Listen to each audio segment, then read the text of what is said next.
जो मैंगलोर शहर में पला बड़ा था, पुट्टुर जिले में बसे अपने गांव में पहली बार जा रहा था। गांव में उनकी एक पुश्तैनी जमीन थी, जिसे दाते के पिता बेचना नहीं चाहते थे। पर अपने पिता के गुजरने के बाद दाते अपनी पुश्तैनी खेत और जमीन एक होटल कंपनी को बेचने के लिए अपने गांव जा रहा था। उसकी गाड़ी जैसे तैसे अलग अलग गांवों के बीच से जा रही थी और उसको वही ढोल और चीखने की आवाजें हर जगह सुनाई दे रही थीं। और उन जश्नों में जलती हुई मशालों से रात भी जगमगा उठी थी। वो ये सब अपनी जिंदगी में पहली बार देख रहा था। सब कुछ देखते देखते जब वो अपने गांव के घर में पहुंचा, तो उसने देखा कि वो गांव भी बाकी गांव की तरह सजा हुआ था, पर वहां अभी कोई जश्न नहीं हो रहा था। जब उसने अपने घर का ध्यान रखने वाले काका से पूछा कि ये सजावट किस लिए है, तो उन्होंने उसे बताया कि गांव में अगले दिन भूत कोला होने वाला है। दाते के काका उसे भूत कोला के बारे में बताने लगे, लेकिन क्योंकि रात बहुत हो गई थी और दाते बहुत थका हुआ भी था, वो अपने काका की बात सुनने से पहले ही सो गया। अगले दिन होटल वाले उसके घर आए। होटल वालों को अपनी जमीन दिखाने के बाद उन्हें विदा करके वो शाम को प्रॉपर्टी के पेपर्स पर साइन कर ही रहा था, जब उसे फिर से वही ढोल और चिल्लाने की आवाजें आने लगी।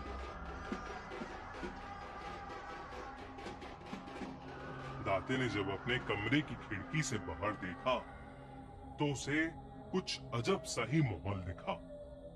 दाते गांव के उस जश्न को देखने के लिए पेपर्स को वहीं घर में छोड़कर बाहर चला गया। जश्न की जगह पर उसे ढेर सारे लोग एक ही जगह पर जमा हुए दिखे और वही ढोल की आवाज उसे और जोरों शोरों से सुनाई दी।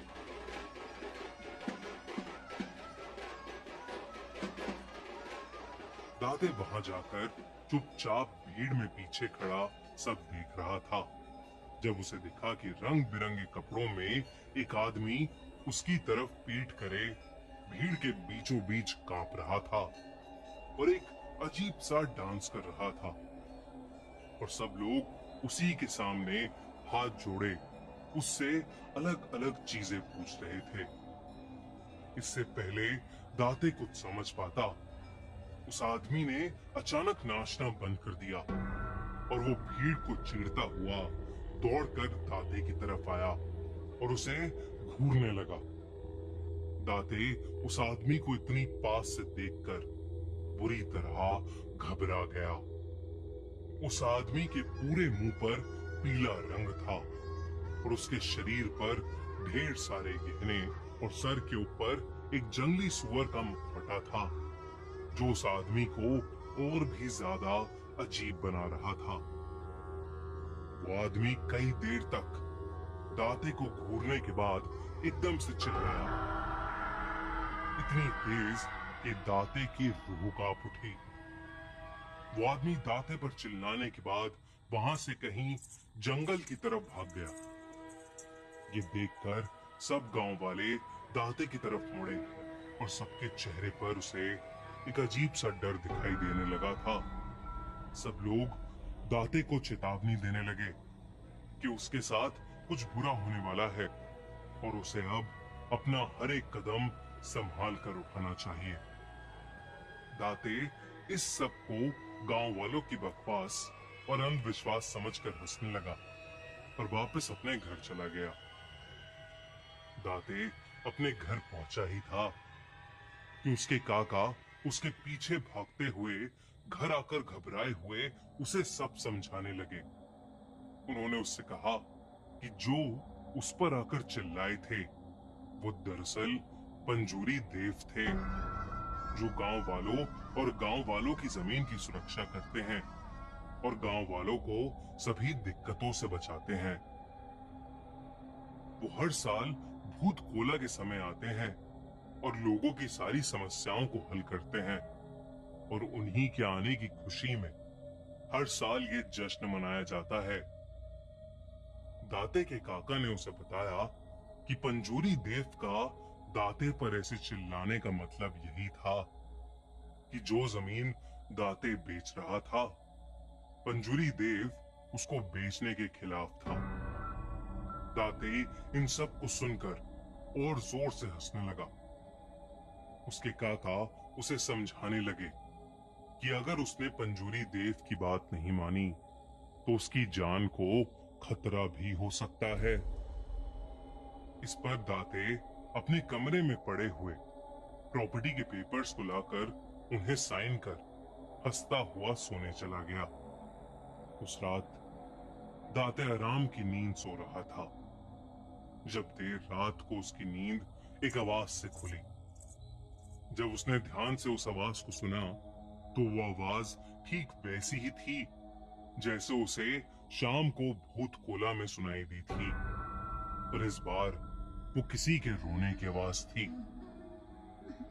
डरा हुआ दाते जब आवाज के पीछे दरवाजे तक गया तो उसे दूर दूर तक वहां कोई नहीं दिखा।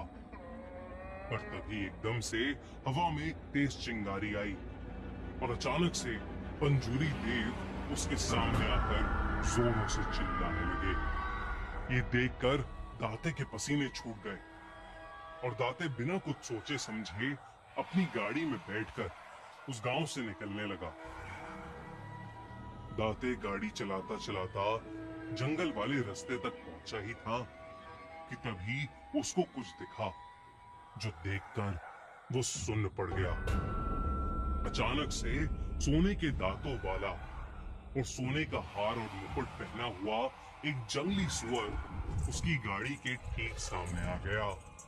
दाते ने डरते हुए अपनी गाड़ी मोड़ी और वो पास के एक पेड़ में जा लगी। दाते का एक्सीडेंट हो गया था और वो वहीं पर बेहोश हो गया था। दाते को जब होश आया तो वो हॉस्पिटल में था और उसके काका उसके बगल में बैठे थे। उन्हें देखते ही दाते जोर से रोने लगा। फिर उसने अपने काका से उसी वक्त जाकर प्रॉपर्टी के पेपर्स को लाने को कहा। उसके काका जैसे ही वो पेपर्स लाए, दाते ने उन्हें वहीं पर फाड़ दिया। हॉस्पिटल से डिस्चार्ज होकर दाते ने पंजूरी देव से क्षमा मांगी और वापस अपने घर मैंगलोर ये कसम खाकर चला गया कि वो अपनी जमीन कभी किसी को नहीं बेचेगा। पता नहीं कि दाते के साथ जो घटा वो सब किसी देव की माया थी या कोई इत्तेफाक, पर जो भी था अपने इस भयानक एक्सपीरियंस को कभी नहीं भूल पाएगा।